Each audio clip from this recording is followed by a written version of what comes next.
I guess I gotta plug my phone in.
Hey guys, this is Steve with Orlando Collector Deviants, and tonight we are here with, hold on one second,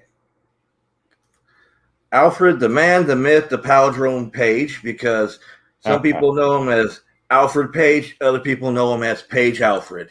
So, and behind the camera, we have Trish, I hate people, but I love you all, Halsey. So true. So, now, do you go by Alfred Paige or do you go by Paige Alfred? I mean, everybody calls me Paige, so. Oh, I want to be. I'm going to tell you, we've known you for a few years, and it's like, how do I just call you, hey, you know, because I don't want to call you the wrong thing. There's no wrong thing. Alfred's Paige, my name, but for some reason, Facebook made me switch it around. I think there's like another Alfred Page or something like that, so I had to switch it backwards. Well, and then I know on your banner at the conventions it says Paige Alfred. It's like, what? He's the banner at the convention says Alfred Page. Does it? I thought it said Paige Alfred. Nah, Alfred Page. Are you sure? Maybe I have two of them. Okay, so as long as you're sure, I might have dyslexia. We got to talk about those embarrassing pictures in your intro. Oh, you can go ahead. If you see, I dig deep to find pictures. Yeah. But you had a high school picture in there. I told you I dig deep. Nobody's supposed to see that picture. That's one of those type of pictures that you hide in the back of the closet or something. Yes, but that means I'm a very good investigative reporter because I crawled all the way in the back of the closet behind the shoes, and I moved the fake furs across. And there it was. That's from the dancing kid and play days. You know, we don't show that picture around too often. Come on, that's the stuff I love to show people. But I love to I love watching because me and Trish get to see everybody's reaction down at the bottom when the intro's going. And I'm going to say, you are one of the very few people that have any embarrassing photos. Because I always try to get the embarrassing things, the ones that people forget exist. You had two of them in there. You had two of them in there. I'm like, oh wow, they went hard. And I forgot to tell you, we also talk with the people out in the webland. Like Scott Finster says, good evening, guys and gals. How you doing today, Scott? Scott does a show. You might have remembered him from Olo. He was down the corner with Boris. Okay. Scott Finster Sculpture Studio. He also runs Monster Manor show on Saturday nights, sometimes bi-weekly, sometimes weekly. Nice. Good stuff. And Boris, I'm pretty sure you'll remember Boris, and he likes both of them like anything horror related, and Boris loves horror related comics and everything. I hope you got a chance to get that Mississippi Zombie too. I believe he did. I think he got to go home with a lot of horror comics from Olo, so he was all happy. And let me see, I'll show you a picture of Boris. See if you remember him. Oh yeah, absolutely. Okay, sometimes he makes an appearance in the comments. So, how you doing tonight, Paige? I'm doing well, thank you. I'm doing very well. Thank you for having me. Oh, and Scott says yes, we're in process of setting that up for review, the Mississippi comic, because Boris likes to do reviews. Hey, I got a story in there, Chester Dead, so I'm looking forward to those reviews. And Scott says he loves it. Awesome. So I'm so happy you can make it on, because we've been trying for a couple months to get you on, but our schedules never always coincided. Yeah, you're big timers. I gotta get in line. We ain't that big time. If I was big time, I wouldn't have people cancel on me at the last minute sometimes. I gotta get on the waiting list.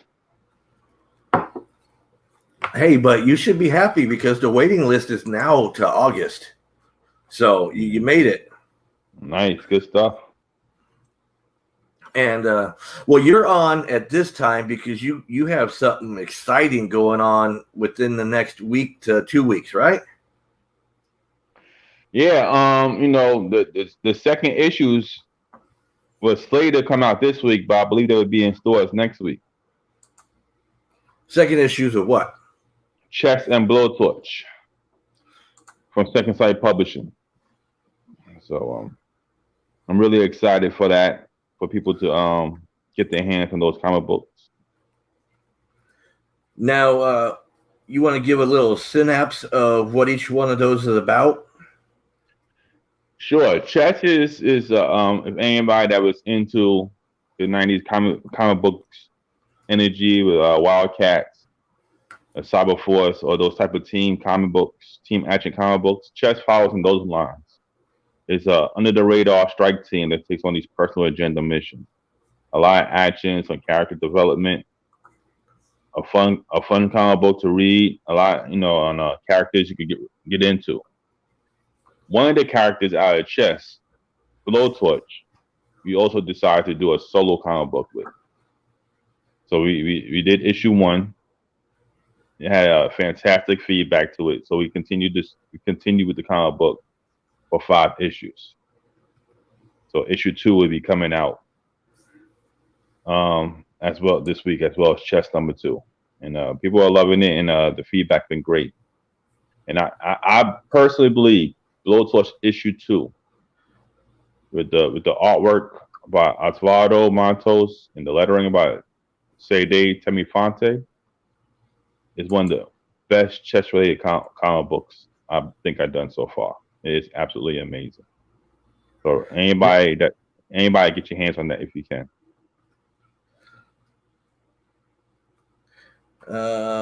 John Neville says, "Hey, what's going on?" Hey, John, how's it going on? How you doing, sir? And John, I saw, we were talking about you going to Portillo's, and you got to dip the Italian beef. I'm sorry. I mean, if you're ever up in Chicago, John, that's where the original is, and nothing beats it.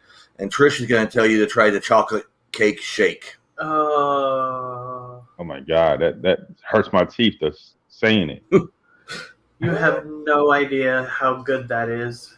Sounds well, see, they have one in Tampa, and they just opened the one here in Orlando. And I saw John went there, and that's one of, like, when we're in Chicago, that is a must stop that we have to go to. So, and Ron Baxley Jr. says the content is interesting, but the video is dragging. And it's probably on his end. No, I'm just dragging today, John. Or Ron, it's at the end of the week, and it's like the weekend cannot get here soon enough. Not soon enough. We got big things going on this weekend, though, and for anybody in Florida, we got the Lakeland Comic Con coming up this weekend. So anybody that's in the area of Lakeland, come on down and check it out. Yeah. Well, what this is another busy weekend here in Florida, because not only do we got Central Florida Comic Con in Lakeland, River City Wrestling Con is up in Jacksonville, and then there's also Retrorama, which is in Jacksonville this weekend. Wow! So there's another weekend with 3 different events, and there's probably something else that I'm missing, but those are the 3 that I know that are going on. But we're gonna be at Central Florida Comic Con along with you. That's what's up. And John says, I lived in Chicago. I had the beef sausage combo. Paige had the beef sandwich wet. Yeah, but see, John, even with the beef sausage combo, you can still dunk it in gravy. I mean, come on. Get that gravy. Don't slip on the gravy. Well, they got 3 ways, Paige, how you can have it. You can have a little bit of gravy. You can get a lot of gravy, or they take the whole sandwich and just dunk it into the gravy and give it to you. That's how you have to eat it. Now that sounds better than a chocolate shake. I don't know about that one. Chocolate cake shake? But that's chocolate cake shake. It's so good. You know Louie from Marvelous Merchandise, right? And runs Infinity Toy and Comic Con? Yes. Last time we were all up in Chicago, 2 times ago, his first time up to Chicago, Trish told him about the chocolate cake shake. He didn't believe her. He went over and had it, and now every time he's in Chicago, he has to go get that shake. He don't care about anything else. It's all about the shake. Sounds thick. I don't know. And Scott says everything is good here. And then Second Sight Publishing is saying, what's up, Alfred Page? Second Sight Publishing in the house. Mr. Marcus Roberts, Mr. Bradley Golden, the crew, Spike, Aaron, Marvin, Carla Nippy. That Carla Nippy, man. If anybody who did not read Duplicates, get that book in your hands. So, man, you got Blood, Skull, and Chromes. Second Sight saying, glad to have you aboard, loving the chess and blowtorch. Thank you, gentlemen. Now, fantastic to be part of a great team. Now we'll get back to Second Sight here in a minute. I'm gonna go back to blowtorch and chess. How can they get their hands on the first issues of those comics? Outside of seeing me this weekend at the Central Comic Con out in Lakeland, you can order it in your local comic book store. You can get a back order in your local comic book store, and we're all in previews. So any comic book store you go to could make an order for you. So if you're local, just go hit them up this weekend. Go to a comic book store, or come see me this weekend at the con. I will have some for you. Yeah, you can't, or you can try to break into my house and get my copies, but I kind of hurt y'all. Nah. That one's signed and special. It is special. I mean, you tried selling me the same comic that I bought from you like 3 times at the same convention. That's selling for you. Yeah, and I remember. That's why I remember the same comic book 3 times at the same convention. Yep, you did. I believe it was Central Florida Comic Con. Like, what was it? 3 years ago? Because I remember you were in the back aisle. It was tight. We were all walking through, and you caught me the first time, and I bought it from you. And then I came through again because we do our picture thing and all that. And you tried catching me again. I'm like, you just sold it to me. Yeah. Oh man, that's good. All that. And then when I came back through again, you tried catching me again. So that's why I always remember you. That's some hustle. Yeah, man.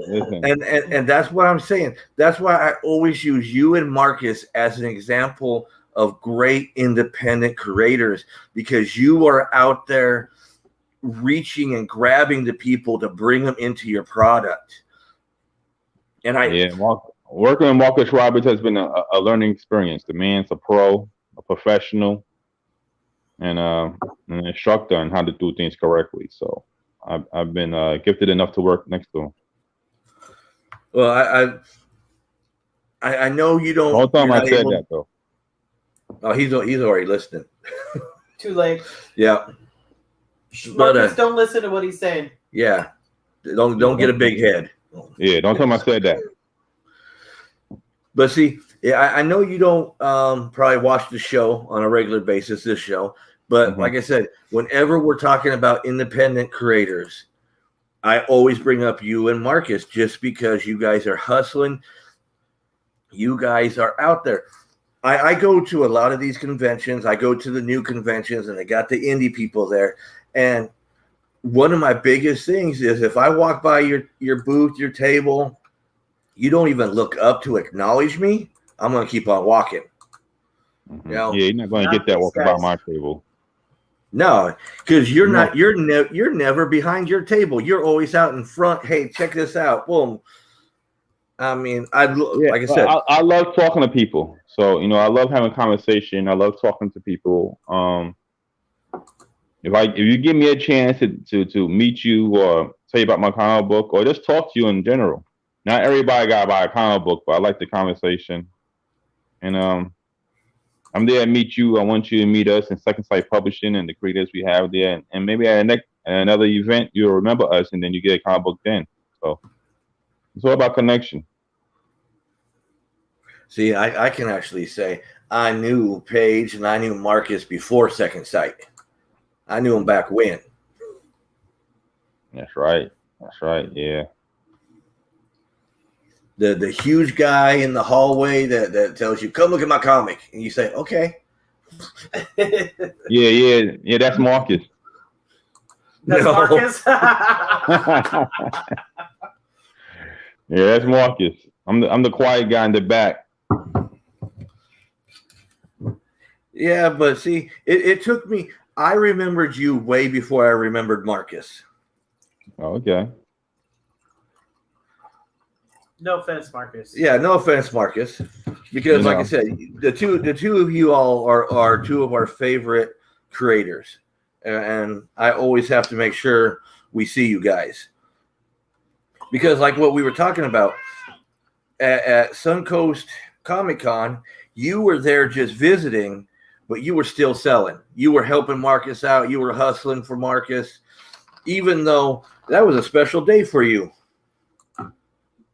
Yeah. I had some things going on that day, but you know, like I said, Marcus is my partner. You know, at that convention.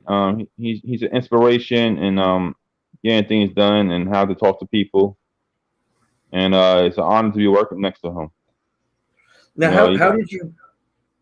Oh, go ahead. Sorry. No, I was saying, sometimes those partnerships work out.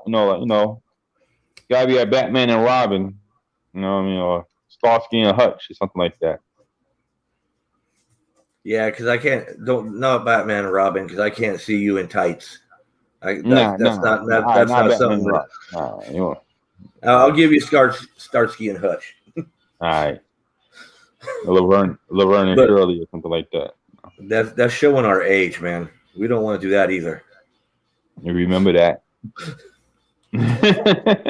Now, how did you get hooked up with Second Sight? This gentleman by the name of Bradley Golden.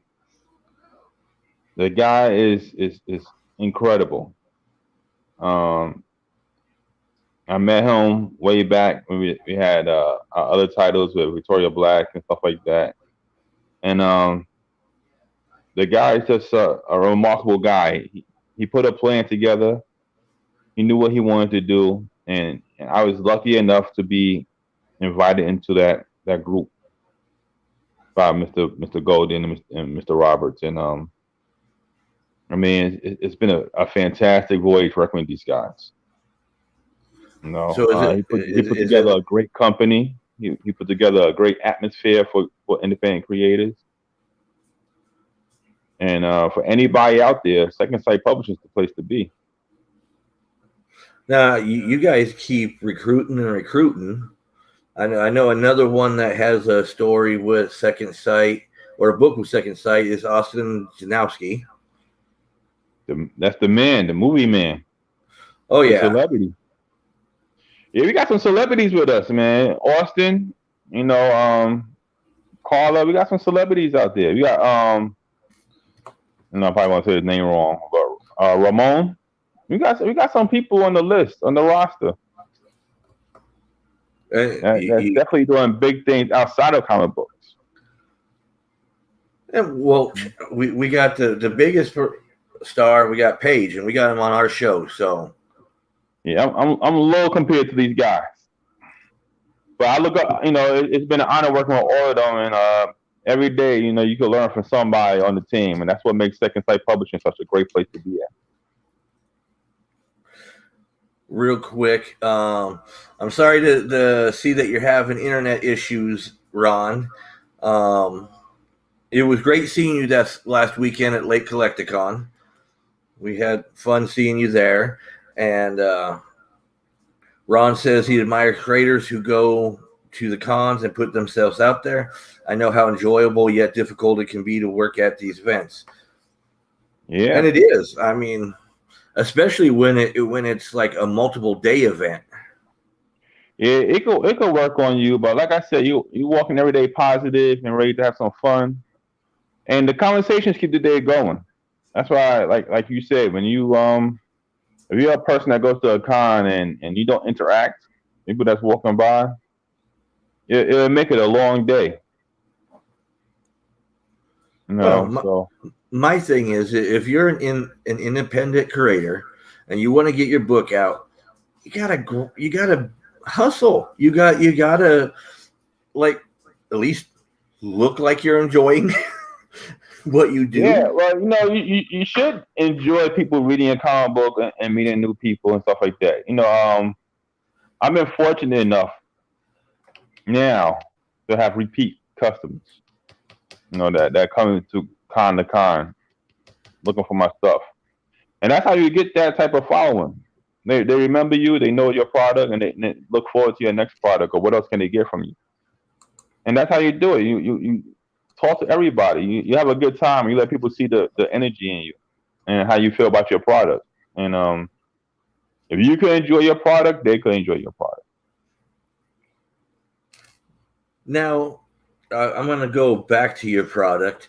How did you come up like with chess? Because I know Blowtorch came from chess. Now, how did chess come about, and how long ago did chess come about? Chess came out. Oh man, I started doing chess. I think like '95. I mean, I've been doing chess a long time, and it's really just an idea I had then, using friends of mine as the inspiration. So when X-Men was out back then, Jim Lee X-Men and Chris Claremont and all those titles were out. We really enjoying those titles. I said I want to do something like that. I want to have a team that interact with each other in a certain way. And we started out with a character named Pinpoint. I'm sure you see Pinpoint in the chess team, and I had a friend that used to act out these roles in my backyard.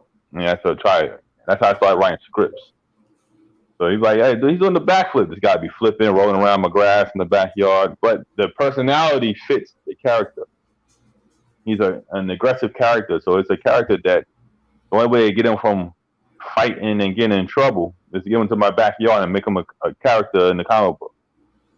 That's how Pinpoint started coming along. And then some of the other characters, from favorite TV shows, you got Airborne, who's like a Maverick, and Murdoch from the A-Team combination. And then at the time, one of my favorite characters was Backlash, while still on comic books. So, that's a reference for my character Footpath. And I got one character that's based off my aunt. And there's inspirations like that. So that's chess how is that's how the comic book came together, and then just stayed with it since then. chess has been around for about 30 years or so. The idea of chess been around. Yeah, he played around a lot with it. And the first arc, I was shipping a lot at the conventions in New York at the time, and then I think after that I got with Ronin Studios. After Ronin Studios, Pinpoint got a deal with Big Dog Inc.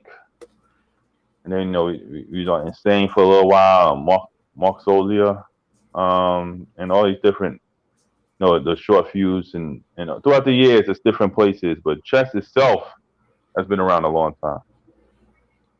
Now, did you take any special classes or anything, or is this just like to write the scripts, or you just had the stories and just want to tell them? I just had the stories you want to tell them, but they're outside Chris Claremont, one of the writers that I really really like the way he wrote X-Men was Scott Lobdell, and one of the artists I really love, who I still love today, is Andy Kubert. These are people that I followed, when they were doing X-Men and stuff like that, and how they do pacing and character interaction with each other. So if you read chess, you get a little character interaction with each other, and those are the things that to me stood out even more so than the action and stuff going on. So that's how I started kind of trying to plot and write how I want the characters to be around each other outside of the action. Now, Ron says creators base characters on real life people, often combinations of them. Be careful who you piss off. He's joking. But see, I'm going to say, hey, Ron, you want to piss them off. That way you can see how they react, and you can actually incorporate that into your comic. Oh, there you go. Yeah. The better they get, the more evil they become. Yeah. Yeah. You got some real life influences on some of the characters on chess, and then you got the movie influences. We got Infrared. I'm a Trekkie, so I love Data from Next Generation. I want a character that had that type of feel to him. So see, another Trekkie. I knew I liked him for something. Yeah, it's that unspoken Trekkie thing. Yeah, I'm into the Star Trek. So if you like Data from off the Next Generation, you're gonna appreciate how Infrared handles situations in chess. If you like if you was a fan of the A-Team, you like Murdoch and his retaliations and sayings, and I always say something that breaks the ice. You're gonna like Airborne. Footpath, you like that stealthy type of character, all action, wall up, but vulnerable at the same time. You're gonna like Footpath. You're gonna enjoy these characters and how they interact with each other as you start reading the comic book on and on. So by the time you get to the third issue, you're gonna be able to relate to at least one of the characters, if not all of them. We'll see. And here's the thing. You got the one character that's like Murdoch from A-Team, who was actually on Star Trek The Next Generation also. Yep. So see, can still slide that into the but different role. I know, but I'm still trying to get it back around to a Trekkie. But if you mix Maverick from Top Gun and Murdoch, like the best pilot, but could fix anything, always the fixed guy, but they always got this sense of humor that doesn't fit in the spot correctly. It's just a fun character. So when you read chess and you read Airborne, and he has these sayings or things that fit in the middle of the action, I mean, you get to really start to enjoy the character. So now, do you use the same artist on all your comics, or do you switch it up? What between like Blowtorch and chess and that?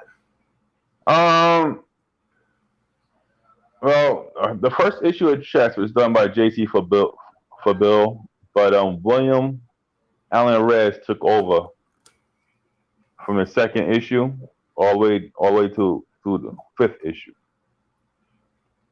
So he changed the look a little bit, but he really involved in the artwork as he went from issue to issue to issue. I mean, he just finished issue 4 now, and his artwork has really went crazy. I mean, the way he does the characters now and everything, I mean, it's really good. And Montos did the first 2 issues of Blowtorch, which is fantastic.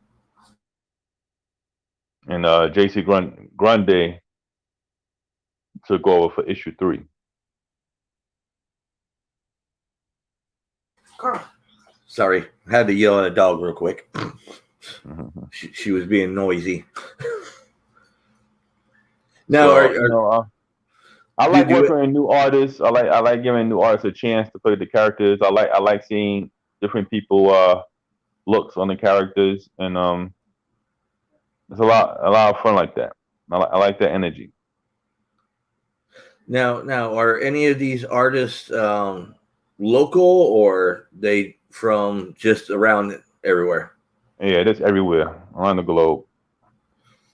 I was just wondering if you're ever going to bring them to a convention. I would love to get the team at one time to a convention. If that could happen, that'd be a fantastic thing. Jesse Hansen, who's the inker on Chess, has been at a convention with me, and hopefully will be again in the future.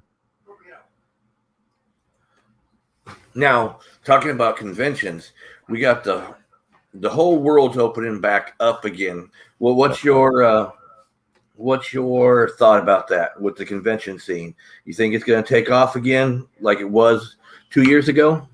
I think it's going to be even bigger. I think people are ready to come out and meet the people that they follow in these comic books and stuff like that. So I think it's going to be even bigger. I think people are ready to get back out there and enjoy each other's company again. Well, as you see here in Florida, last weekend we had 5 events. This weekend we have at least 3 events. I mean, yeah. Do you think? Do you think that everybody's trying too hard just to shove it back down our throat, or? No, I mean, it started out pretty slow, and it's growing, and as they keep going and people get more comfortable, and of course, things are changing now for the better. You start seeing those type of crowds that really enjoy conventions and stuff like that. Well, I know. I was just talking about the convention promoters and everything, because to me, as a promoter now, I can't see competing against 3 other conventions the same weekend. Well, I want to say try to split fan base, but if you could do something that does not bump into another convention in your area, then yeah, that'd be the thing to do. Don't I want to say compete with other conventions in your area, because you don't want to split. It makes it split hard the crowd. on the vendors. Well, it makes it hard not only on the attendees but the vendors, because then they got to choose which one that they're going to. That's right. So we all work together to make whatever convention we're going to the biggest and the best one we can. That'd be the best way to do it. I think, me personally, I think we just got to get through this year, because since everybody's rushing to get their convention back into the scene, I think once we hit next year, everybody can go back to their original dates. They're not trying to rush everything into the end of the year. That's right. So what one is one of your favorite conventions you go to? The one coming up this weekend. It's always been good. In Central Florida, the last couple of years I've been there have been fantastic. It's a great crowd, great creators that you get to meet up with. I'll put that on the list. Ben puts on a good show. I have to give him that. Yeah, it's a great show. It's a fun show. I look forward to it. Now, what is one of your favorite ones to go to as just a guest? Not a vendor, but just an attendee. I would say Daytona. I like walking around Daytona and the relaxing feel at Daytona. So I would say that. See, Daytona's my like MegaCon. I love that one. I get to, since I love comics, I get to see comics that I would only rarely ever get to actually see in person. Yeah, you get to pick up some gems. That's a cool thing. You get to pick up some gems. You know, you could pick up stuff that you know about, of course, through Marvel, DC's, all the big titles. But you get to really meet some good creators that doesn't have that visibility, but they've got some fantastic items over there. So, oh yeah, Tom does good having the independent creators. He makes sure he always has a nice section going on because he likes to support the indies too. He's a good guy. And I think we need to kiss his ass a little. Usually he's listening in the background. He doesn't like to comment very much towards the end. Mm-hmm. So he's listening. So we just need to keep kind of kissing his ass there a little bit. He is the con father. The con father.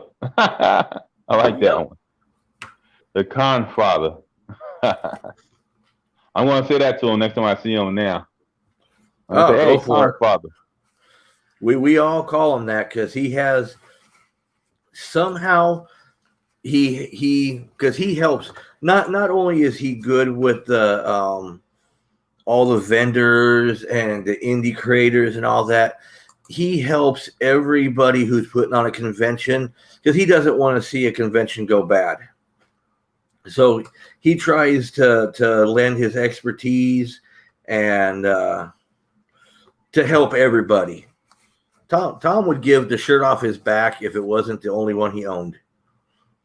Yeah, I believe that about him. He's a good guy. And he is busy. He's going to be at Central Florida Comic Con this weekend also. Yeah, he's the guy that comes around and supports other people, and that's a fantastic thing. He's not just in his side of the corner. He comes out and works with everybody else. So. Well, see, I like it having him at a convention because people come to see Tom. Even if they don't see anybody else at the convention, they come to see Tom. So they come in through the door and they'll see everything else that's going on, all because they want to come see Tom. That's the list. Tom, Marcus Roberts, that's the list. See? Agreed. That's the list.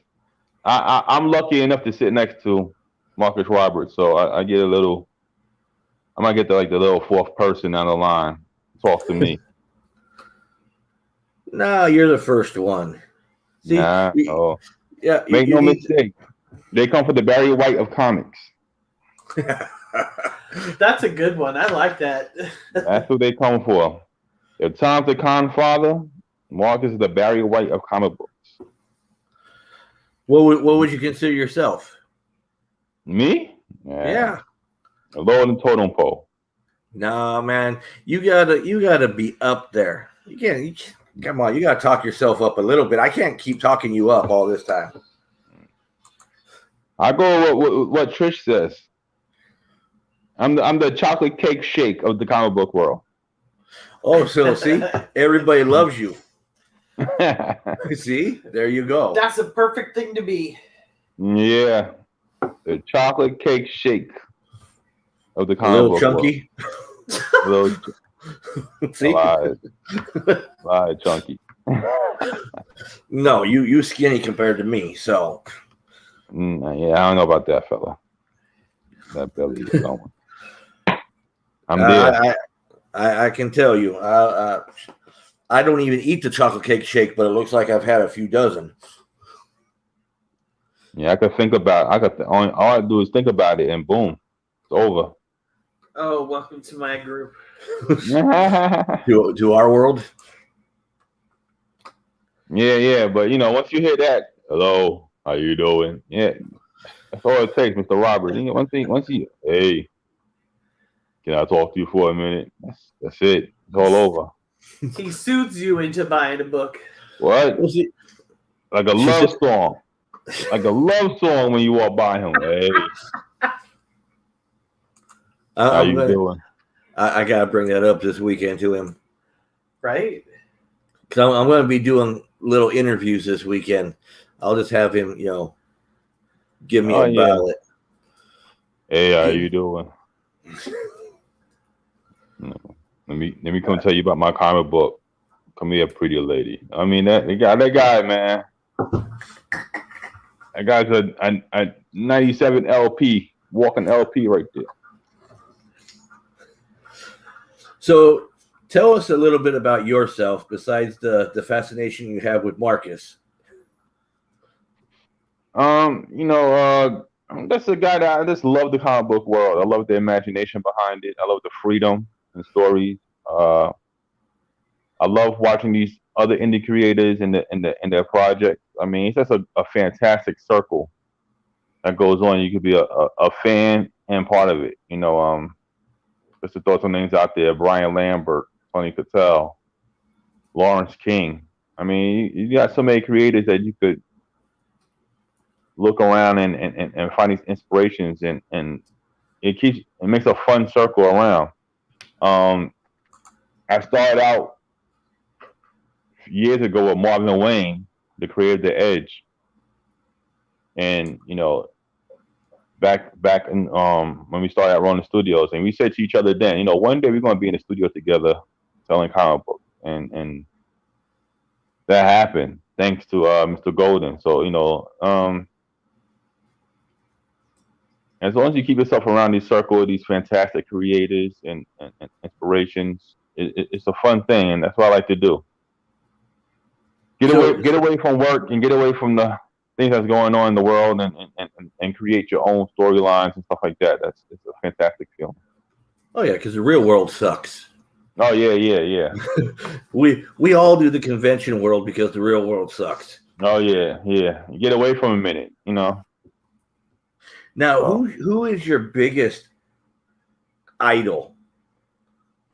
I want to go directly to Jim Lee. I love Jim Lee. I love studying Jim Lee artwork and Mutant Genesis and the comic books he did.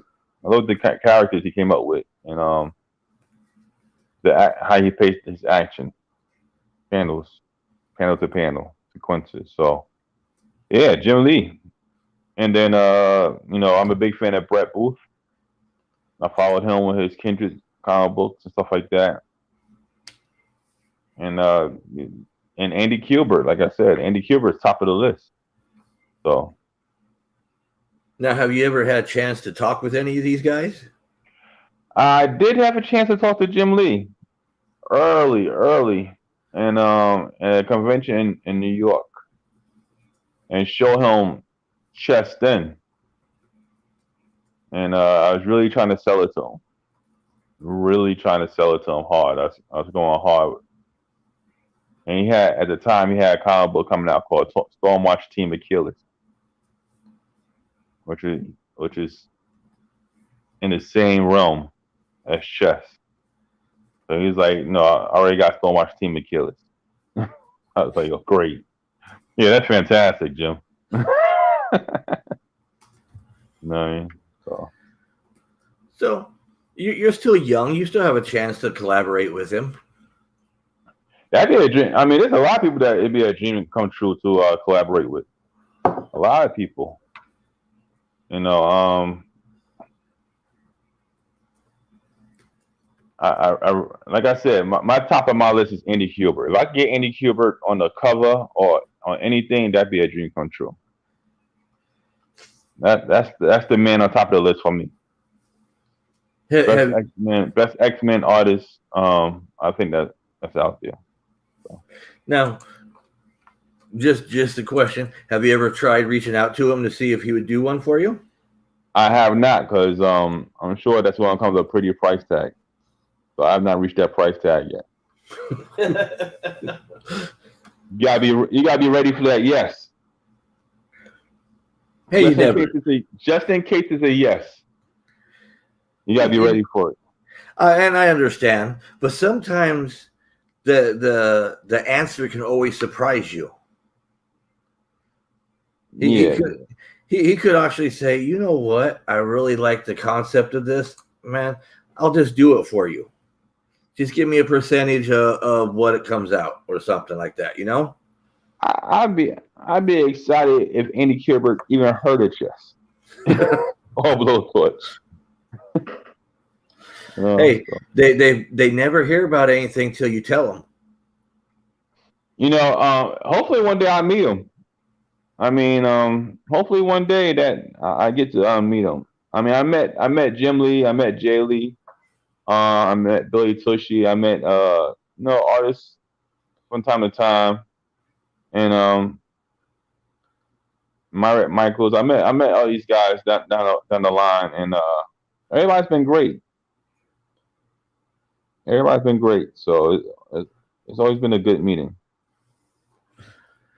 Well, I think a lot of people in this circle, and I kind of include ourselves into it because we've kind of forced our way in, but everybody in this circle are really nice, more nice than what people give them credit to be. Yeah. I mean, everybody got days. Another person I would love to work with is Taylor Kirkham. If I could get that guy in the cover. See, I think a lot of like these big name art or comic creators and artists and all that, I think they're like the hot girl. You're always afraid to ask them out because you think they're out of your league, but they're just sitting there waiting for somebody to ask them. Oh no, I actually met Tyler Kirkham. I actually worked at a convention right next to him, and I had a chance to talk to him throughout the day. He's a good guy, and hopefully one day I will be able to get him on the cover of Blowtorch or Chess. See, that's where we'll get you hooked up. That's where when you see who's going to be at a convention, and you go up there and say, "Hey Ben, I see that Tyler's going to be here. Anyway, I can get the booth next to him." And that way you have all week. I know that's what Roland does. Shit. You do Roland, man. Yeah. That way you get all weekend, get it in his ear, and then he turns around and he'll contact you. You know, I would be interested in doing a cover for you. Yeah, I mean, we'll see what happens. Might have some surprises coming up. We'll see what happens. I recently had Jonathan Liu do a cover, the exclusive Blowtorch cover for me, and Jonathan Liu knocked that out the box. So we see what else we got coming up. Now, you know the cover of Blowtorch that you showed me earlier. You want to show that to everybody? Oh, the one that's going to be at the Lakeland Comic Con? Yeah. Yeah, this is the unlimited one that's going to be at Lakeland Comic Con by Francisco Tominelli. So if anybody wants to get this, I will have them on hand at the Central Florida Comic Con this weekend. Well, you got to have one already signed for me. Oh, it would be there. It would be there to the side. You have no problem. And this is the first time Blowtorch issue 2 will be available. This will be the first con that will be available. So for the people that have Blowtorch issue 1 and is looking forward to the second issue, you could get it here. Now, have you ever had to do a Kickstarter or a GoFundMe or anything like that for any of your books? I have been involved in Kickstarters for chess, and they have been successful, and with other companies. but I haven't done any lately. I just want to do the product and put it out there through Diamond. If you do something special in the future, we're working on a big storyline with Marvin Wayne's The Edge. We might do a Kickstarter for that, because that's a special project in the future. But yeah, I have nothing planned for Kickstarter right now. Now, do you back any Kickstarters? Is there anybody that you back? Oh, I backed them all. I backed so many that I had to take some time off. I had to take a break. Trish wishes I would. I had to take a break. I got about maybe 7 to 8 people right now with Kickstarters that I wish I could support, but it's just I got to calm down. I gotta. You only can support so many within in a time frame. Yeah, and a lot of these, everybody coming at you with them. You got some Kickstarters right now that I wish I could get involved with, but yeah, it's too many at a time. Too many at a time, and some of them are just the minute they finish one, they put up another one. Yeah, well, my Kickstarter rule is I support who needs it first. So if you got 10 Kickstarters going on, and 5 is 2, 3, 4,000 over their goal already, and you got 5 that's struggling to make their goal, I'll support that 5 first. Now, since you've had successful Kickstarters, is there any tips that you would have for anybody who's doing Kickstarters? Strong communication with your backers. So people that do back your project and do support you, make sure you got a strong communication with everything that's going on. Keep them in the loop. Now, is there? You think that's important? I'm sorry, I keep cutting you off. I apologize. No, not at all. Yeah, I think that's important. A strong communication with the people that back your product and support you is a valuable thing. Now, with a Kickstarter, is there anything with the time you have it up? What I mean is, like, I know some people go 2 weeks, some people go a month, some people. I've actually got into a couple Kickstarters that went like 3 months without. I didn't realize it was the 3-month Kickstarter. What do you think is the best time frame for a Kickstarter? The normal is 30 days. So I mean, I don't think I ever been supported a Kickstarter that had a more than a 30-day window or 45-day window. If someone's even shorter than that, so. But a 3-month one, I can't recall anybody that has something like that. But I would say 30 days is the average. Okay. The only reason I know that there's some way out there, because, like I said, I backed them. Oh man, this looks awesome, and I backed them, and it's like, when is this thing gonna end? And then I go back in. It's like, oh crap, this still has like 2 months left. That's the thing about supporting multiple Kickstarters. You support these multiple Kickstarters, and you're like, yeah, I support this guy, and what we had recently, Bomb Queens. We had so many other people. You got Creative House got one now. You got and you support all these Kickstarters, and then one day that bill comes. And it's like they all end at the same time. It's like, hey, we just deducted, $200 from your account. Like, what? What happened? Oh, this Kickstarter ended. This Kickstarter ended. That Kickstarter ended. Like, yo, God, I'm taking a break. I quit telling Trish when they were coming out. I just let them be a surprise now. Yeah, you forget. You don't follow the ending date, and then they all hit you at one time, and you try to support everybody that sends you a Kickstarter. I mean, everybody sends it to you. It seems like in a row.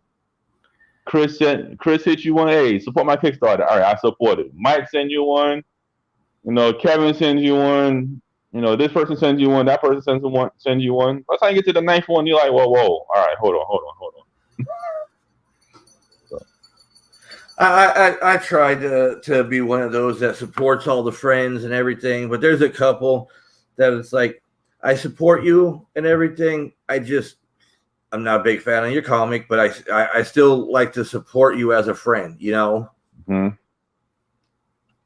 Yeah, I think my rule is, I think right now I'm at 5 a month, and that's it. Oh, so, hell, that's what Roland does in a month. Oh. Yeah, right. But it's $5-6 a month, and out there 5, I try to do a new person that I never support before. So I try. That's how I try to do it now. Instead of trying to support everybody or the same people over and over and over, try and support some new people. Try to support somebody that's starting out or something like that. So if I can keep it at 5, I'm doing good. Sometimes you want to support more, but you try to keep it low. I try to keep it at 5. And see, I try to do the same thing. I try to do at least one person new a month. I do, even if it's like somebody I do know, but this is like one of their first Kickstarters. It's like, you know what? I'm gonna go over. I'm gonna support them. I'm gonna show them I'm there for them. And then there's a couple that I'm just reading through. It's like, man, this actually looks cool. I actually want to support this. And yeah, absolutely. I just did Boom Queens, and Quicksand with Hendrick, and I mean these are comic books that I want to see. These are people that I'm a big fan of. But I also did Creative House and stuff like that because these are people I want to support. That's bringing new stuff out. So you try and mix it up, but I try to keep it at limit. Once I hit that 5, anybody that contacts me after that, you gotta wait till the next month. See, you already passed the shut off date because otherwise, if you're doing Kickstarter all month, then by the time the end of the month comes, there goes your whole paycheck. You have a card note bill. You have a card note bill coming out you. Out your thing. Now, Ron says he enjoyed the discussions about various artists, cons, Kickstarters, etc. Have a good night. All the best. Have a good night, Ron. Have a good night. Ron is an author. I actually have his book. Boom. Zigzags. He was just at Lake Collecticon this last weekend, and he's going to be on our show in August? I think in August. So. I believe in so. August. So I tell you, we're so booked up. I'm trying to remember. I'm going to be honest with everybody. We've been so busy. I'm going to start taking 1 week a month off from the show. I'm going to see about. You get into that level, you got to take an application list to get on there. Well, it's one of those that the show takes over a lot of my private life, putting it together, getting it ready, doing the research I need to do. And me and Trish is like, you know what? Once a month, I can see about putting on a best of, putting on an old video and just having a week off. So, because now with all the conventions ramping up, that takes a lot of our time also. So trying to merge everything together, it's like and of course, real world job. Yeah. Because like I told you, I'm going down to close to Miami tomorrow just to do a 45-minute job and then drive all the way back. So I waste almost 8 hours or 7 hours driving. Yeah. Good luck on that one, my friend. You on your own on that one. Oh yeah, because I even tried to get Trish to, say she was going to be sick or something, and come drive with me, but she said, "Oh hell no, that's too much of a drive." You gotta give her that chocolate cake shake, and get her to come with you. No, I can't. We on a diet. Yeah. She can only have that on Sunday. Okay, I got you. That's our cheat day. So. But yeah, so even with us, I mean, trying to incorporate everything that we do, it's like we gotta take a break every once in a while. Same thing goes like supporting the Kickstarters. It's like there's just so many out there. So I gotta many. take a break. And you know, the thing about it be so many out there that you want to support. And it's like, you know, I just got one yesterday. Joy Angels or something like that by TJ Sterling. The Kickstarter looks fantastic. It looks incredible. But I'm like, I gotta cut it off. You gotta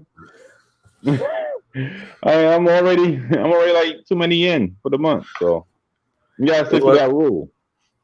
I don't know about you, but it's one of those when I go to the mail, I say, oh, I have a package. I pull it up. It's like, I wonder which Kickstarter this one is.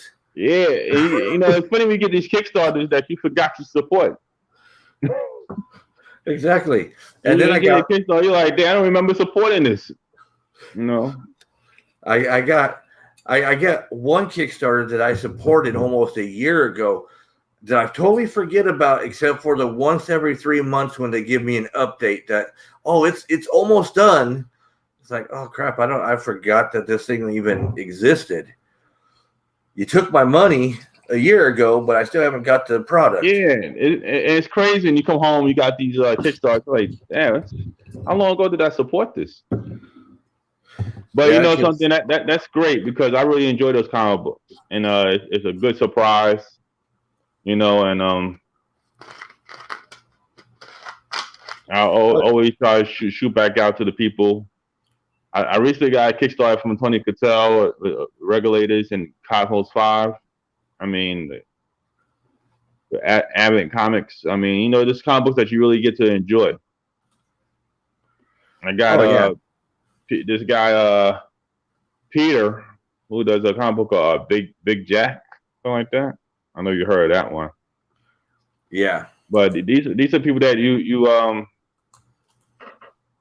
want to get to know unless you support these Kickstarters. That's the beautiful thing about supporting Kickstarters. You get to meet these new creators and see these fantastic comic books.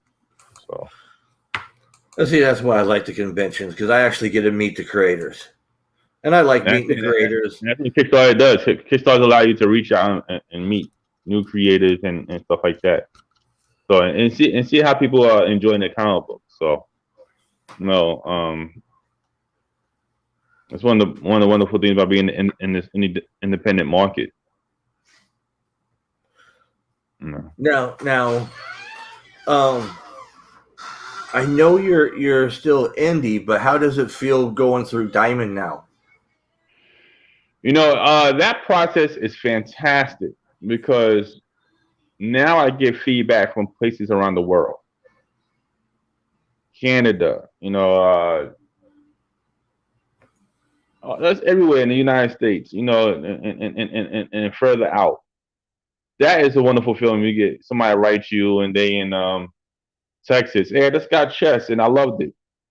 You know, California, I just picked up Blowtorch, one of the best comic books I read. Or you know, there's places that you don't get to reach out during, you know, the conventions and stuff. So now somebody anywhere could write me and get their hands on the comic book. That's been fantastic. Now, where's the coolest place that you've had somebody reach out from you from? I don't know. I can't say that offhand because I got a lot of feedback recently. So I can't remember all the locations, but I would say Canada. One guy wrote me from Canada about Blowtorch issue 1, how much he loved it and everything. Wrote me a really nice letter. I think that was I think that's from Canada. Yeah. So now you're gonna start doing like a letters to an editor type thing in your books. I was thinking about that, thinking about doing a collection of people's feedback and add it to the back of a comic book. They used to do that back in the days with the Image comic books. I wanted to do something like that, and still might. So actually, that's a conversation. So you might see that in a future issue of Chess or Blowtorch. I might open up a letters page, a response page. That would be cool. What would you call it? I'm putting you on the spot. What would you call it? Because you had Stan's Soapbox and you had all these other names. I actually had one in Pinpoint at one time called Loaded Letters.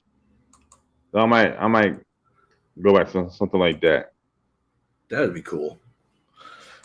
I've always been one of those. Even as a kid, I would always read all the letters to the editor. Yeah, I would too. Yep, I definitely would too. I did it one time in Pinpoint. Pinpoint being re-released through Second Sight Publishing.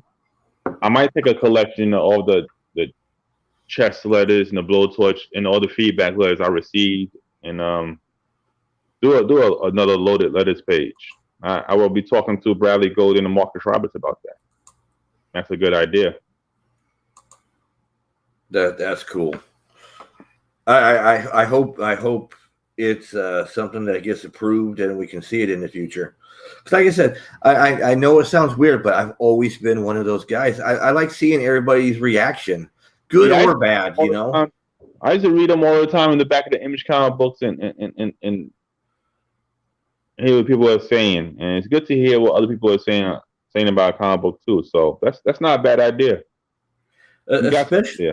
Especially because they might have caught it or had a different take on something that makes you go back and reread something to see if you get the same kind of take that they did.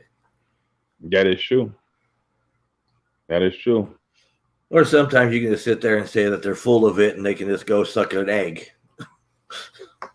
You just got to be able to print the good and the bad.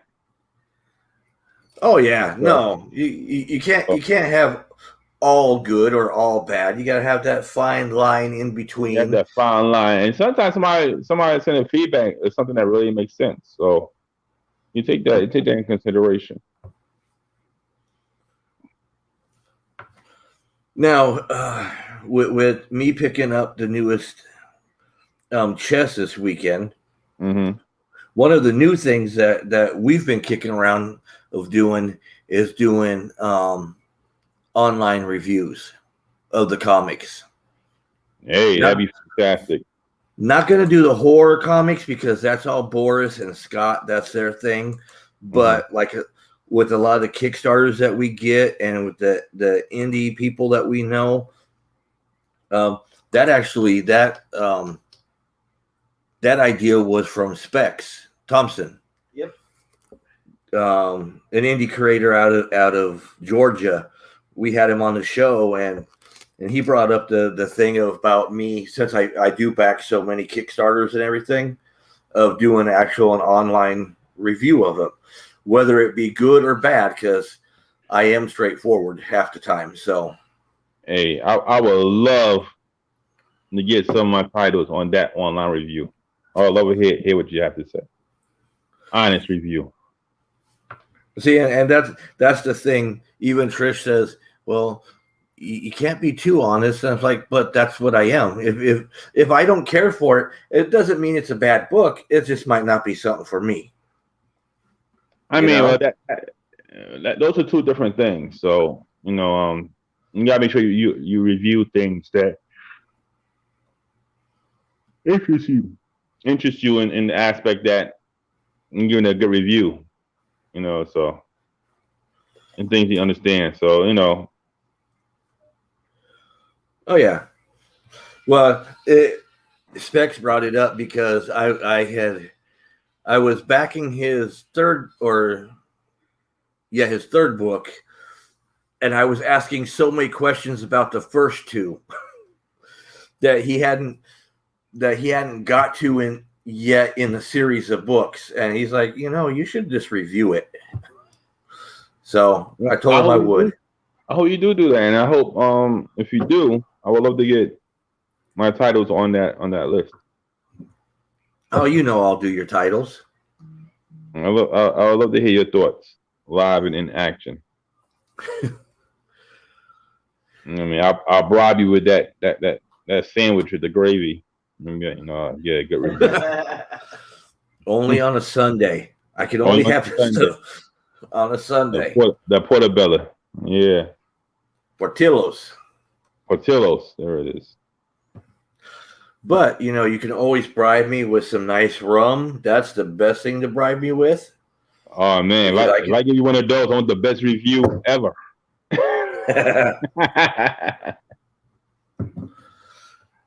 Well, I don't know. I might be drinking half that bottle before I give it to you, though. Be half a bribe. Well, you remember how full this bottle was when we started. And now I'm down to here. So I love my Thursday nights. I get a drink and I have a reason to do it. My doctor can go to hell. Well, be careful with it. Be careful with it. No, you know what? For the most part, I only drink on Thursday night. Yeah, that's a good night. I save it because I can't get too drunk because I got to work in the morning.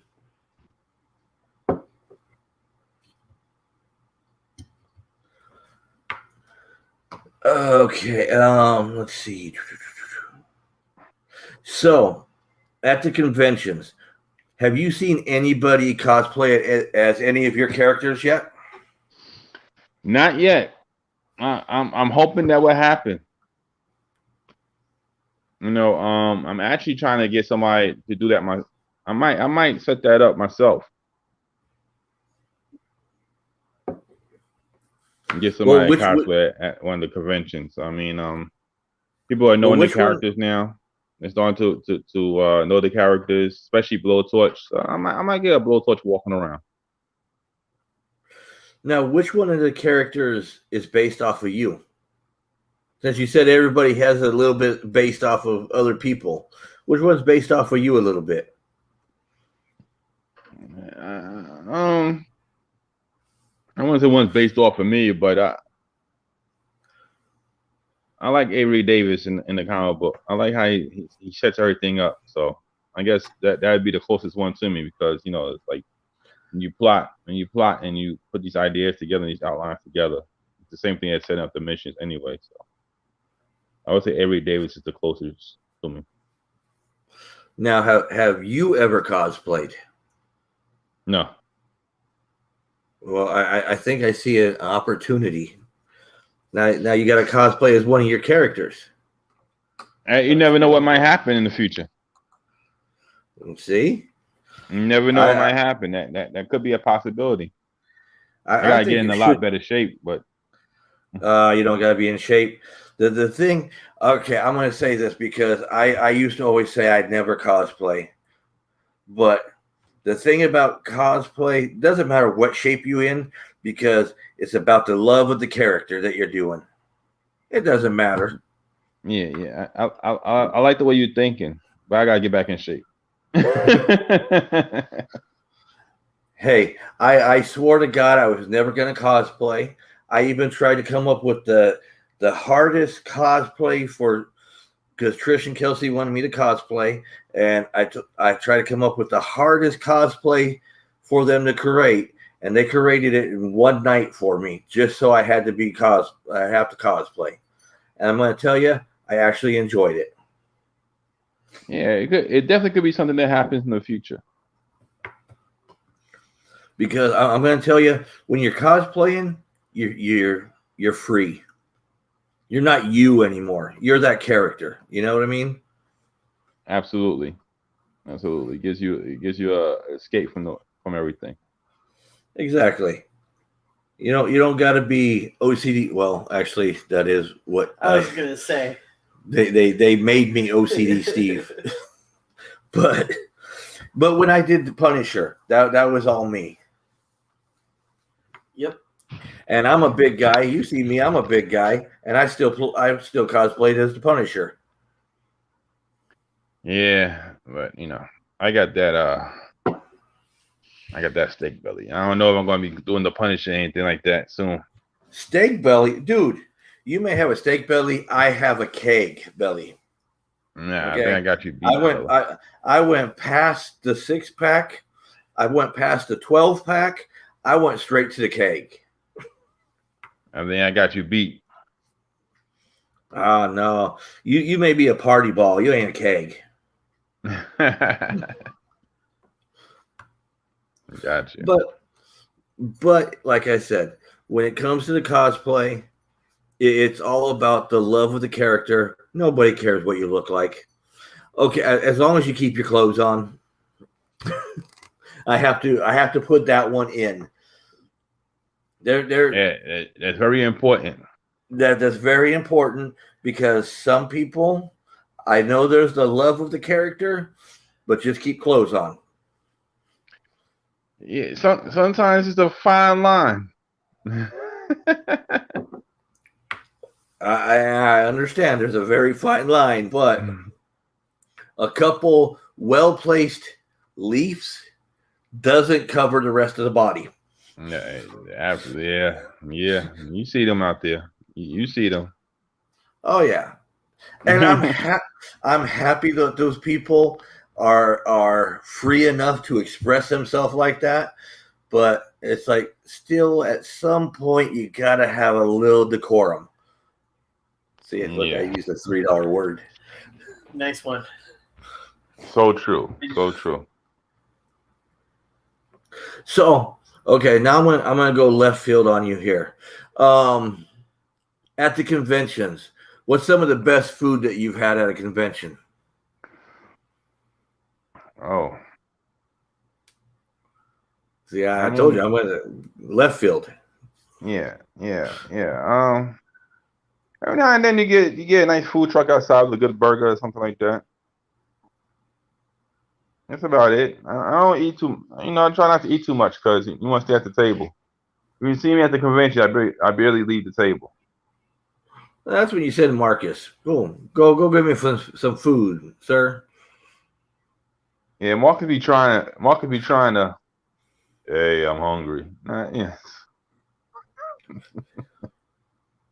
Yeah, now, but I'll tell you, filling good food truck is a good one at the conventions. Who? Feeling good food truck. Yeah. They were out there at the other convention not too long ago. So yeah, they got some good food.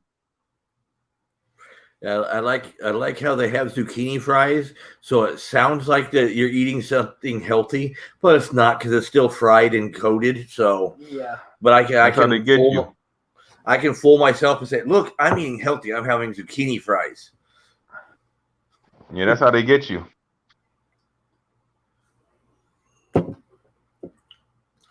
And Scott wanted to know because we're talking about the people keeping their clothes on, the artist or the characters. Yeah. Both. Depending on what table you go to. Yeah. Everybody should keep their clothes on for the most part. Yeah, that's it. Unless you're Jessica Simpson, Halle Berry. The Rock. Okay, she can have that one. But oh my God, not The Rock. No. Yep. Oh, that's her hall pass. Okay, and she came. All right. She came this close to meeting him. Yep. This close, and now it's all gone. Yep. Yeah, maybe holds many possibilities. Maybe when you're around 80. Probably. That's only a couple more years. When I'm not able to enjoy it. You never know, might pop up on you one day. He might be watching you now. Oh Lord. I would be saying thank you if I got The Rock watching me. I know, right? And Scott says he missed con food trucks. When I met Amber, she was shoveling Philly cheese fries from a food truck at the Claremont Comic Con. I tell everybody about Scott Amber's first meeting at Claremont Comic Con. Their meeting is storybook, fairy tale. It is. They were both vendors at the Claremont Comic Con. Oh, okay. And they were next to each other. And he went up to meet her at her table, and it was dripping all over. Oh, wow. Well, see, that's good. Some big stuff going on there. She was able to be herself in front of you. That's the most important thing. But Amber is a very strong personality anyway, so she don't care. I have never seen Amber put up a front. Nope. I have to meet this Amber person. But we've had it. You might have at Olo because she was there with Scott and Boris. Next time I have to find out. Okay. I don't have a picture of her right offhand. But they went from being friends to family in like a heartbeat. So they're our family up in Ocala. And you know how family is. You may not see each other, but maybe once or twice a year. But when you do, it's like you've never missed a day. Family's family. She's one in a million. Yes, she is, and she's all yours. She's super short, but if she's got something to say to you, she will crawl up you to get in your face. Wow, whoa. She will. Okay, she's now. like 5'0". She's 5'0". I could see her getting up in Alfred's face. I'm telling you. She would pull up a chair, stand on the table, and still. That is my favorite thing about her. Well, one of them. I look forward to meeting her if I haven't met her already. Now, I'm going to ask Scott. Scott, are you guys going to be able to make it to Lakeland this weekend, or are you guys? Scott says, think of a Puerto Rican X-23. I'm trying to think. I think I know who you're talking about. But yeah, Scott, are you guys going to be able to make it to Lakeland? I know you guys are super busy, and you guys don't get out as much as you would like. I was trying to think. We start talking about Scott Amber, and lost track. Now all I can think about is Amber telling people off because she does that. And then when she was on the show, telling her to keep her pants on. Yeah. Sounds like a firecracker. Oh, she is. But they're some of the funnest people to be around. That whole Ocala crew, Tammy, Scott, Amber, her family. I mean, it's all. Why don't we live in Ocala? I don't know. Because I like everybody up in Ocala. Very few people we know actually Ain't live nothing but a simple car ride away. Oh, I know. But you know how it is. A simple car ride away sometimes seems like it's like a 5-hour drive. Just take that Parrot Bay with you, and you'd be all good. I don't think Trish would like me driving while drinking. No, that would be bad. Trish could do the driving, you could do the drinking. If Trish is driving, I would have to drink. Wow. Good point. Yep, I went up on there. The couch tonight. Not a fan of 75 in those semis. Yeah. Wolverine's clone daughter. We are swamped, but we have a gig at Jonesy's Cafe to support Coffee Shop of Horrors. Trying to help them out. You guys should come too. When is that one, Scott? Let me know. As long as it's not this weekend. You know, it's in Tavares. Well, you know what? I was just in Tavares earlier this week. What, Wednesday? Yeah. No, Tuesday. I was in Tavares on Tuesday with work. I don't remember. The 19th. That's a Saturday. I don't think there's any conventions going on the 19th that I can think of. No. So after Central Florida, what do you got going on? MegaCon and Daytona. So you got like a couple months of downtime. Get the next issue out. I was going to say, that's enough time to get another issue out. Yeah, just keep working. Always working. Always Now working. what'll come Bradley out? Golden keeps me on my toes, so I'm always working. So what would be the next one coming out? Chess number 3 or Blowtorch number 3, or Both, both of them together? both, both will be out in August.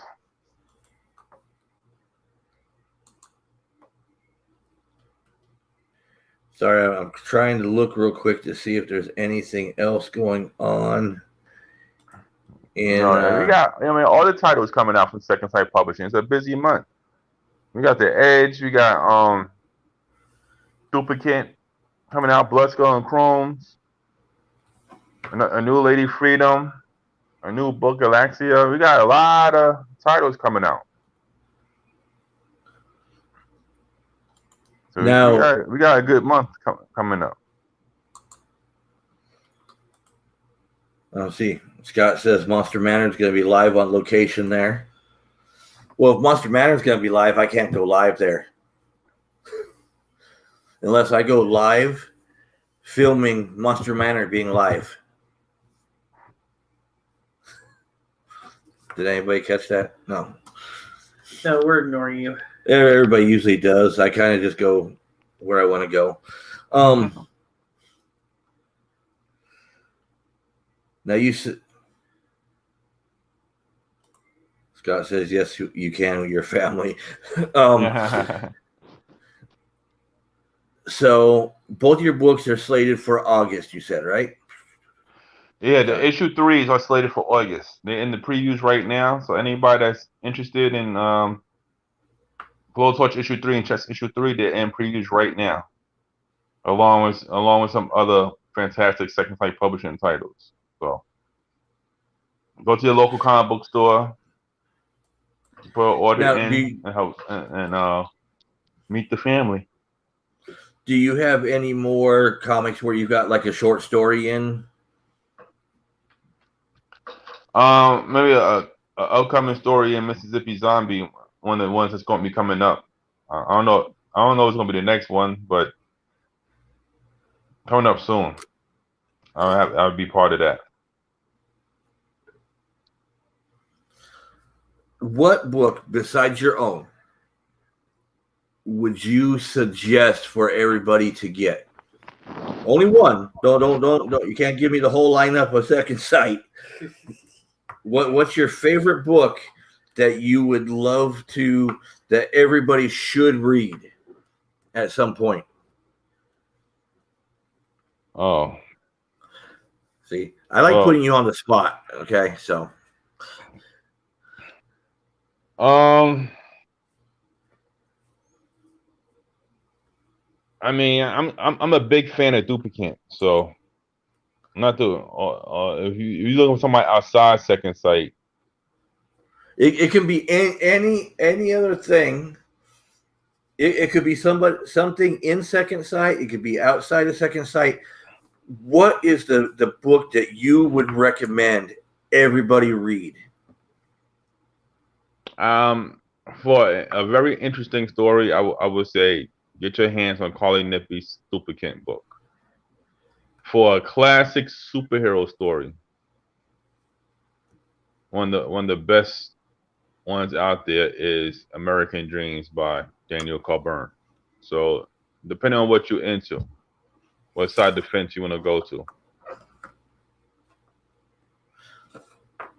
See, and that's one of the questions I like asking everybody, because everybody likes to always give a stock answer. I want to know which like that what you actually recommend. Yeah, like I said, it depends what side of the fence you want to go to. You want to go to a very interesting, realistic, possible story. Carla Nippy's The Duplicate is the one. If you want to go to a superhero story with an original twist to it, go grab American Dreams by Daniel Coburn.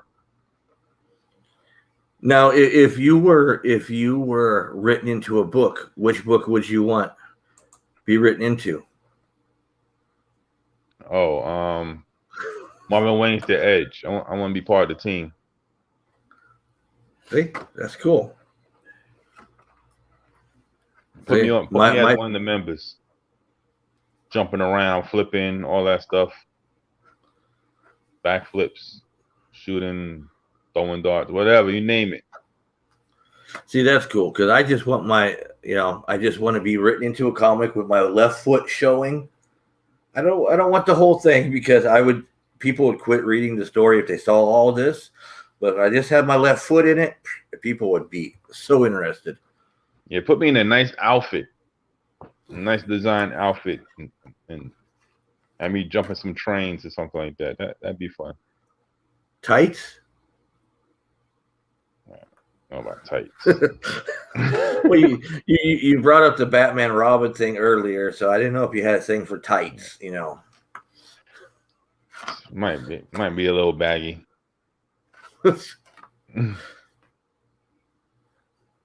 Oh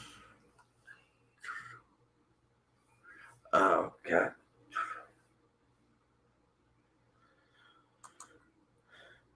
I'm pulling a blank because I've had too much rum tonight. It's going on 9:30. So where the last half hour or the last 20 minutes, we usually go into where people are going to be able to see you next, how they can get hold of you, all that kind of stuff. So I'll let you go. How can people get hold of you if they want to get hold of your books or any of that kind of stuff? SecondSightPublishing.com on Facebook, Paige Alfred on Facebook, Project Chess on Facebook. Those will be the ways to get in contact with me. And to get my comic book, your local comic book store. Let's go there, let them know the title, let them know the company, and they can order it for you. Or they can meet you at a convention. Or you can see me at a convention this weekend, or one of the upcoming conventions if you're in the area. That's correct. We will have some limited exclusives that you only could get from me at a convention. So now you might. Now, where can people get kind of a list of the conventions that you're going to be at?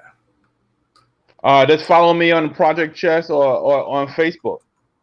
Or Second Sight Publishing. We usually list all the conventions that we be attending. Because I know you only have a couple right now, but that can always change with as many. You can always change. Always adding more as it goes on. Because I always hear lately, almost at every convention, I'm seeing Second Sight always there. If it's between you, Marcus, and Spike. The man, the myth, the legends. Those are the big boys you're talking about.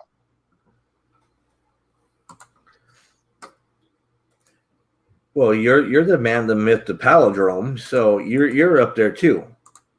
We'll see. I'm trying. No, see, I think, and I'm going to be totally honest. It's not because you're on here, but I consider you a huge face of Second Sight now. Well, thank you. I appreciate that.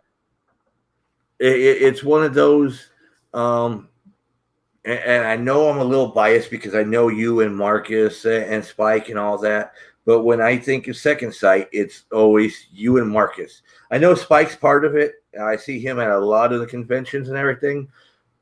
But I always think Second Sight, that's Paige and Marcus, I appreciate that. Those are good names to be a part of. Marcus and Spike. And of course, the main man, the golden man, Bradley Golden. So those are good names to be with. And like I said, I don't know. I think me personally, it's because I didn't even know what Second Sight was till you and Marcus. I'm going to be totally honest.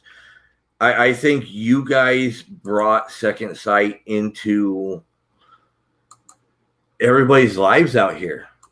To be honest, I mean, I've been doing this for 6 years, and I never heard of Second Sight till you and Marcus.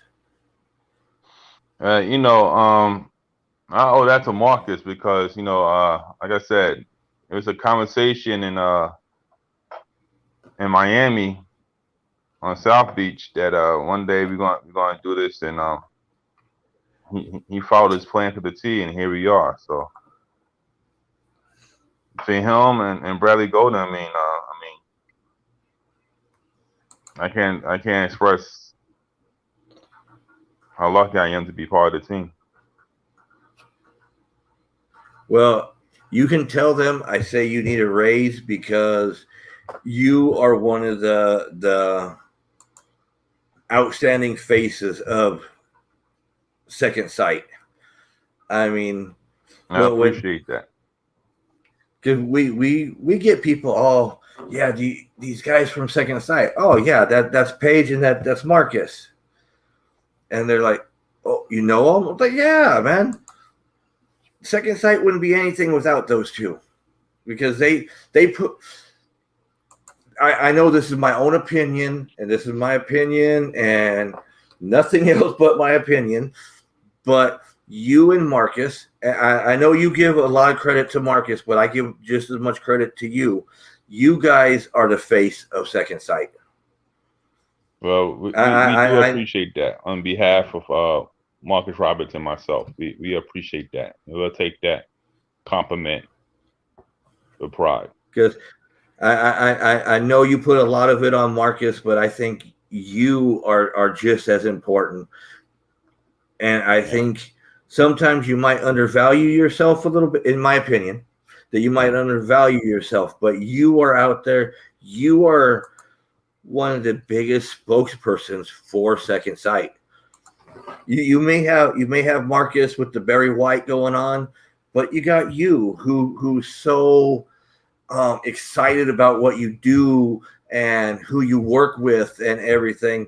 You are the face that there's Marcus, but you are the one out there. You're showing the excitement. You are, to me, like the biggest face of Second Sight. Yeah, I appreciate that. So don't forget that. I'm gonna always keep saying that to you, because as long as you keep doing what you do, it's the energy of being part of a great company. Like I said, when you're with a great team and a great company, that's why that energy comes out. And it shows. I think they did great in picking both of you guys up. And like I said, with you two guys, Second Sight actually became a thing. I'm going to be honest, because you guys, once you two became part of it, you guys started showing up at conventions. They might have been there before, but I never noticed them until you guys brought it out. Well, I want you to write that in a letter to Bradley Golden. Give me my little company bonus.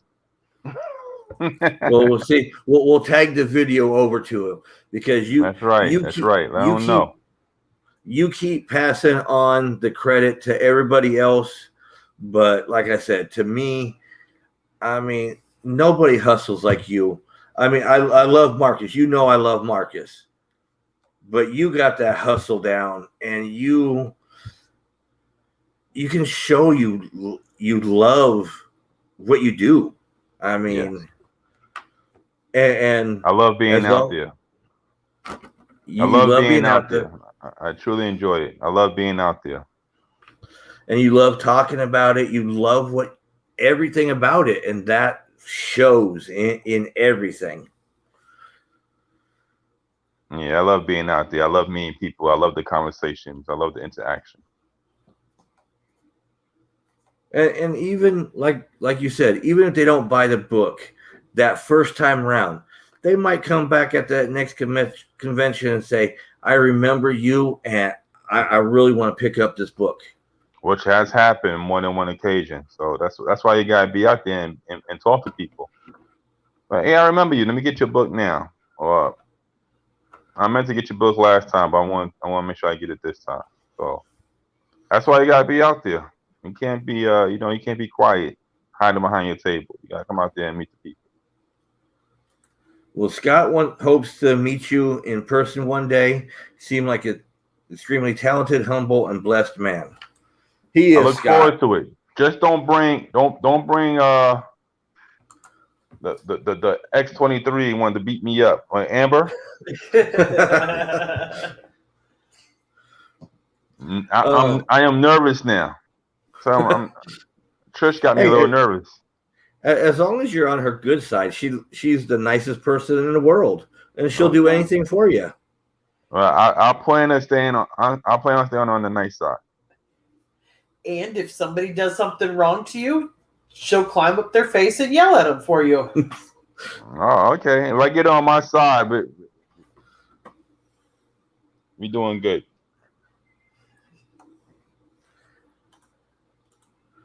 She loves you too. It's only when people cross me. We make sure we stay in good graces with everybody. I don't think. Is there anybody who doesn't like you in the industry? Who, me? Yeah, you. Hey, can't speak for everybody. I think you're one of the well known and liked people. Put it this way: we hear a lot of everything that goes on behind the scenes, and we've never heard a bad anything about you. So that says a lot. I appreciate that. Because if something would have been bad about you, we would have heard at some point. Well, I appreciate that, and hopefully you never will. I stay positive. I'm not trying to. Yeah, you know what I'm saying? I enjoy being out there. Scott says exactly. She's everyone's heavy when needed. If she likes you, she defends you like a boss. So I'm put her on my good side then. I want to get her good side. Because you see her next to him, she's like come up to his waist. Yep. Now I got to get a picture of them together. Yeah, I look forward to seeing them and meeting Scott and Amber. So hopefully one day in the future. Well, see, hopefully at least next February at some time, at a second Olo event, if we can get that going. Right. Because I look forward to that. I think that event would be fantastic, and I can't wait to be a part of it.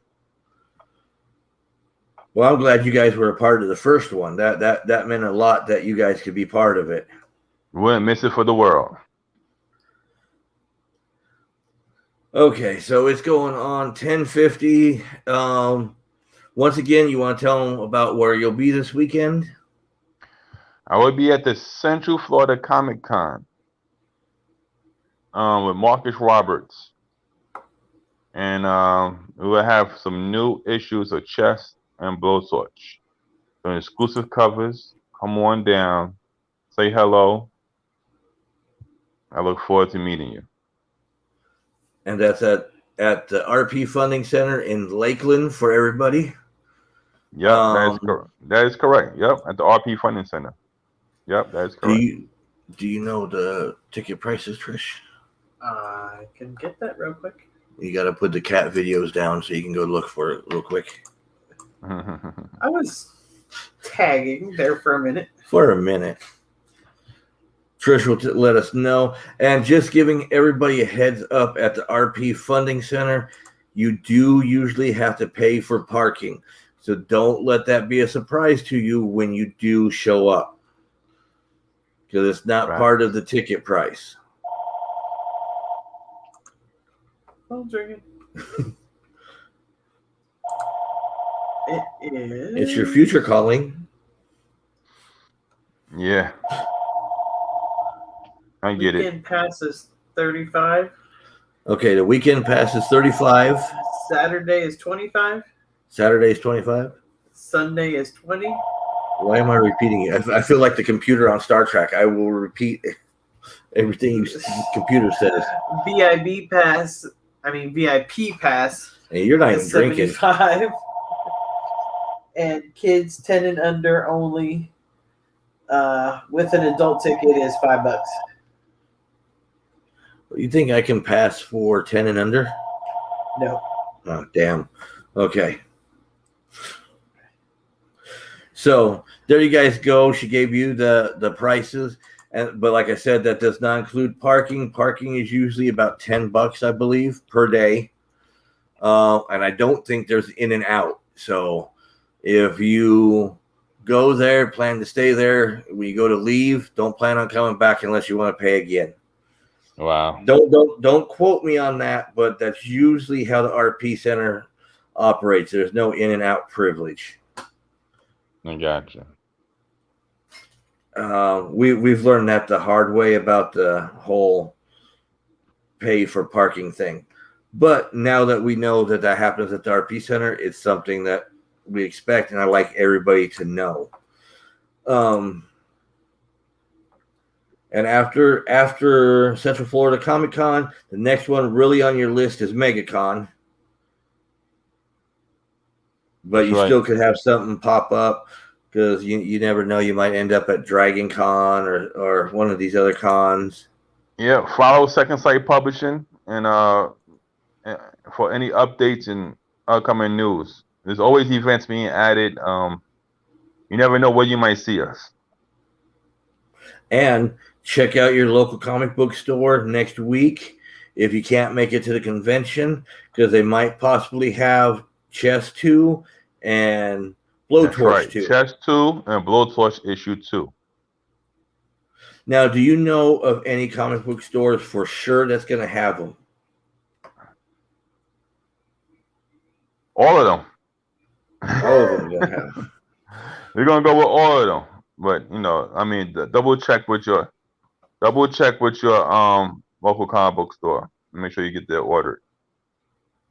Okay. Now, speaking about local comic book store, because we got a couple minutes, what's your local comic book store that you go to? The Comic Spot out in Riverview, Florida. You want to do a shout out to them? We know those guys. Yeah, shout out to the Comic Spot. They support my comic book. Those are great guys, and yeah. We knew them when they were only vendors at a convention. Yep. Way back. That's my local comic book store, and then Emerald City Comics out in Clearwater too. So if you guys want to go see, now, do you ever do any live signings at a comic spot or anything like that? I do have some planned for coming up, so look out for that. So once again, go to Second Sight. When he has one coming up, boom. Yeah. Do you have? Let's keep on the updates to Second Sight, and you can see all the updated information. Now, do you plan on maybe possibly doing signings on Free Comic Book Day? Anything's possible, and everything's a conversation. You never know what might happen. See, he's either going to keep giving me that, and I'm just going to keep bugging him. Okay, guys. Now it's our turn. You can catch us this weekend at Central Florida Comic Con. We will be out there doing our thing. I'm actually going to start trying to do at this convention maybe a little thing called 5-minute interviews, where I go around, just do a couple, like I said, about 5-minute interview with certain people, and never know, it could be a indie creator like Alfred, or it could be just a guest, seeing how they enjoying the show. Steve's gonna walk around the show, stick a microphone in your face, and make you uncomfortable. Exactly. If I'm uncomfortable, everybody else should be. But people like having a camera and a microphone in their face. I know. Even the shyest people, once you give them a camera and a microphone, they break out of their shell. Look at Alfred. I mean, he you can never get him to talk. And look at tonight, 2 hours. Yeah, I know. Yeah. You managed it. Just 2 hours and 1 remember, minute. I'm be a coma. So Just remember, I can find pictures on you. Yeah, we gotta talk about that high school picture you posted. We gonna have to erase that one. Well, until I can find the next one, you gotta give me a couple funny pictures to be able to next time we have you on the show that I can put up. Because if not, then I gotta go to the deep dark reaches of the dark net. Yeah. I don't know where you got that high school picture from, but Tell you, man, I have my sources.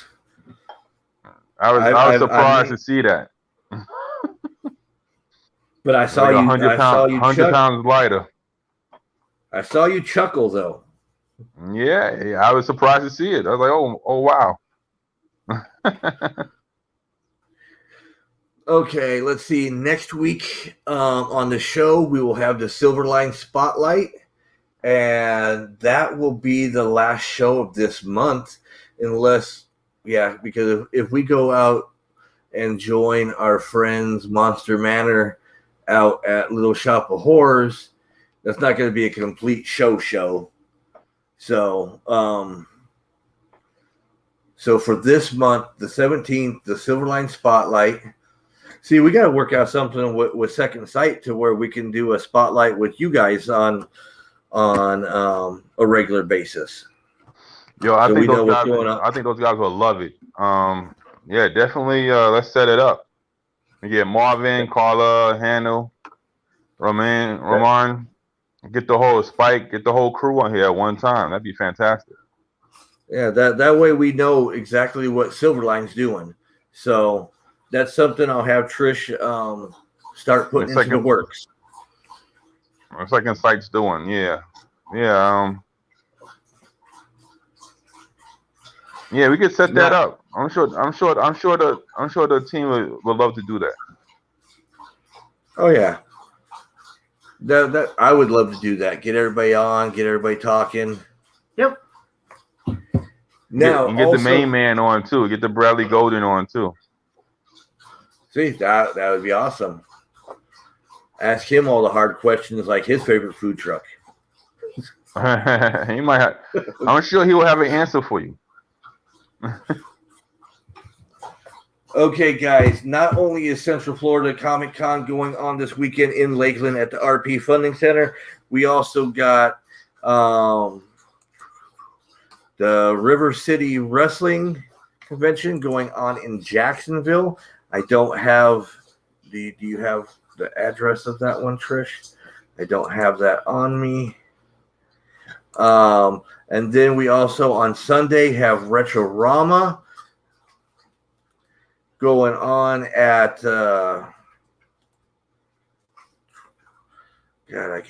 River City Wrestling Con is at the Jacksonville Fairgrounds Expo Center. Okay. And then Retrorama is going on at the Jacksonville Convention Center at Ramada Inn. Yep.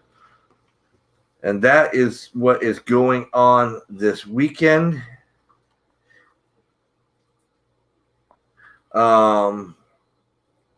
Yeah, that's just, we only got 3 things going on this weekend. Only. What is, wait, the 12th? Oh, hold on. We also got Ranger Stop Shop at Home June Summer Kickoff Event online with Mikey from Ranger Stop. Yep. But that's an online event going on the 12th. If you're all about Power Rangers and that kind of stuff, make sure you tune in and check out with Mikey. The link is on our page. The link is on our page. If you guys have ever watched the show The Toys That Made Us, the Power Rangers episode, he is on there because he has like the largest Power Rangers collection in the world. So he's famous on top of having Ranger Stop. So that is all the events going on this weekend. Once again, stop by, see Alfred and the Second Sight crew at, well, Marcus is anybody else going to be there from Second Sight? Oh yeah. Spike, we got a few people that's gonna be there. Come by to the table. We got a lot of stuff going on. Okay, stop by the second site table and tell them O.C.D. Steve sent you, and you will not get any kind of a discount. I You just never like know. saying, I just like telling people to say my name because it's just cool when they do. You never know if you get a discount. Don't say that. Somebody comes to my table and say you sent them. I'll work something out. He'll make him pay more. Fucking Steve sent you. That's God. right. Cost you twice as much. That $5 book is now 10. Okay, I'm gonna, before we go, I know it's 1 minute past 10. I got one last question because I saw this come up on Facebook of another independent curator. At the conventions, do you? I know you don't, but I'm gonna ask anyways. What is your thoughts about independent creators charging more at conventions than online for their book? I don't know. I don't do that. So So I we mean, know don't take things. advantage at conventions. You know what I mean? Let's be fair and be honest. I don't do that, so I can't say too much on that. My prices, unless it's a limited cover or some kind of exclusive cover, it's the same price that you're gonna get from inside a store or online. So I don't raise the And, prices on anything. The only time the price is higher if it's something that's limited or an exclusive, like the Omi Romanti Blowtorch cover, stuff like that. Specialty covers tend to be a little bit higher. and I know you don't do it because I've bought from you before. So it was something that I saw come across one of the groups that I'm in. Somebody asking if he should charge more at a convention. Everybody said the same thing you just said. Yeah, I Is mean, no, you don't. nah, I mean, don't be ridiculous with it. I mean, if you got something that is more of a collector's item or something, yeah, a specialty item, I understand. But for the basic comic book, you know what I'm saying? It should be the same So thing they would get from a store or something like that. so I'm going to ask you if you know off the top of your head how much do people need to at least bring to get one copy of your book? How much do you charge? I got books in all prices. So we got the $5 for the regular comics. We got $10 for maybe something a specialty comic, and then we got the limited exclusives that run up to 20. So So see, everybody needs to have at least 50 to $60 to buy all the books on his table. oh yeah, I would At have some least books. one of each. I would have some Well, books. Like I said, I just got the Rick Tendell metal cover for Chess 2. Look at how shiny. That is beautiful. This will be at the table this weekend, and that's a $10 cover. So, like I said, the specialty covers run a little bit higher. Well, I remember at Ocala Brick City convention that somebody went through and bought like all of Second Sight's books, like in one sitting. Yeah. Somebody came but bought my whole table. Yeah, So that's fantastic. I mean, you can't. That's a dream come true. I mean, somebody come and like your stuff so much they buy your whole table. Yeah, somebody came and bought my whole table. and it's like I mean, not buy the whole table, but bought every title on the table. And see, I've done that. I've just done it one at a time throughout the years. Yeah, I mean, that's a great thing, and you love when somebody does that. It happened to me on more than one occasion. Somebody comes and says, "Well, I want everything. I want the whole collection." So they get chess, they get blowtorch, they get the one shots, they get everything on the table. So, well, see, we're gonna cross our fingers. You're gonna have at least 5 of those this weekend. hey, keep them crossed tight. We And if we I will do, that. the next